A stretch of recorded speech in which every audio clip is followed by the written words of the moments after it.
Sir இப்ப இந்த ஆண்டுடைய தொடக்கம் 2 பெரிய படங்கள் இருக்கு. ஜனநாயகன், பராசக்தி. எப்படி ஆமா சார்? சார். எவ்வளவு ஸ்கிரீன் கிடைக்கும் சார் படங்களுக்கு? சார் இதுல ஒரு 60% ஸ்கிரீன் ஜனநாயகம் கொடுப்பாங்க, 40% ஸ்கிரீன் சிவகார்த்தியம் படத்துக்கு கொடுப்பாங்க. Okay sir. ஆமா.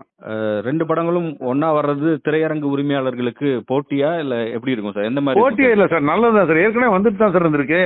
துணிவு வாரிசு வந்தது, அந்த மாதிரி நிறைய படம் அப்படிதான் சார் வந்துட்டு இருந்தது. பேட்டா விசுவாசம் வந்தது, அந்த மாதிரி படம் வந்துட்டு தான் சார் இருக்கிறா. இன்னும் இது ஒன்றும் அதிசயம் இல்லையே. ஆமா. இதுல இப்ப விஜய் ஒரு அரசியல் கட்சி தலைவரா இருக்கிறதுனால ரிலீஸ் பண்றதுல அதுல ஏதாவது சிக்கல் இருக்கு? ஒரு பிரச்சனையும் இல்ல சார், ஒரு பிரச்சனையும் இல்ல. தமிழ்நாடு முழுக்கவே சுமூகமா இருக்கு. ஒரு அரசியல் கட்சி தலைவரா இருக்கும்போது தான் இதுக்கு முன்னாடி கோட் ரிலீஸ் ஆச்சு. ஒன்னும் ஆகலையா? இருந்தாலும் அரசியல் கட்சி ஆரம்பிச்சுட்டாரு. பொலிட்டிக்கலா நிறைய பேசியிருக்காரு. அந்த விஷயங்கள்லாம் அதெல்லாம் ஒன்றும் பிரச்சனை இல்லை சார். அது வேற, அரசியல் வேற, சினிமா வேற. அதுக்கு சம்பந்தமே கிடையாது.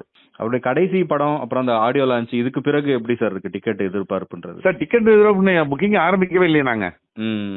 புக்கிங் ஆரம்பிச்சா தானே தெரியும். ஆமா சார். எப்போ ஆரம்பிக்கிறீங்க சார்? புக்கிங் எப்போ ஸ்டார்ட் ஆகுது சார்? அனைமே சண்டே ஸ்டார்ட் ஆகுன்னு நான் நினைக்கிறேன்.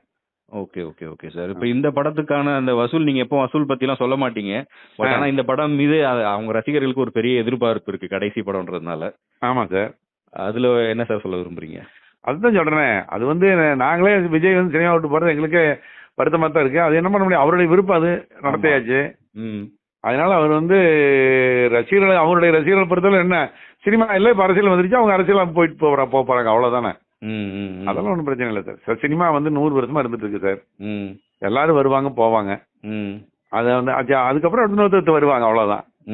அதுதான் எல்லாத்துக்கும் பொருந்தும். ஆமா. இந்த வருஷத்துல நீங்க எதிர்பார்க்கிற படமா எது சார் இருக்கு இப்போ? இந்த வருஷத்துல வர படம் ஜனநாயகன், பராசக்தி,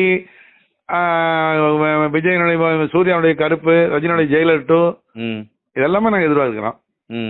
ஆமா. ஒரு பேங்கபிள் ஸ்டாரா இப்போ இருக்க யாரை சார் நீங்க பாக்குறீங்க இந்த இயர்ல வரப்போற படங்கள்ல? ஒரு மினிமம் கேரண்டின்னு சொல்லுவாங்க இல்லையா, அந்த மாதிரி? சார் அந்த மாதிரி எப்பவுமே எந்த காலத்தையும் எந்த ஆர்டிஸ்டும் கிடையாது. பீக்கில் இருக்கும் போதே நிறைய படம் தொழில் படம் வந்திருக்குது. அதனால எந்த ஆர்டிஸ்டுமே இந்த மாதிரி மினிமம் கேரண்டி ஆர்டிஸ்ட் சினிமாவில் என்னைக்குமே கிடையாது. கதையம்சம் ரொம்ப மோசமா இருந்துச்சு பண்ணா எவ்வளவு டாப் ஸ்டாரா இருந்தாலும் அந்த படம் ஓடாது. அது காலங்காலமா நடந்துட்டு இருக்கிறது தான். அதனால நான் எப்பவுமே இந்த மினிமம் கேரண்டி ஆர்டிஸ்ட்ங்கிறது ஏத்துக்க மாட்டேன். கதை நல்லா இருந்தா மட்டும்தான் எவ்வளவு ஆர்டிஸ்டா இருந்தாலும் படம் ஓடும். ஆமா. இப்ப இதுல ஜாதி ரீதியாக வரக்கூடிய படங்கள் பத்தி நீங்க கடந்த காலங்களில் கருத்து சொல்லிருக்கீங்க. அது கருத்து மாற்றமே கிடையாது.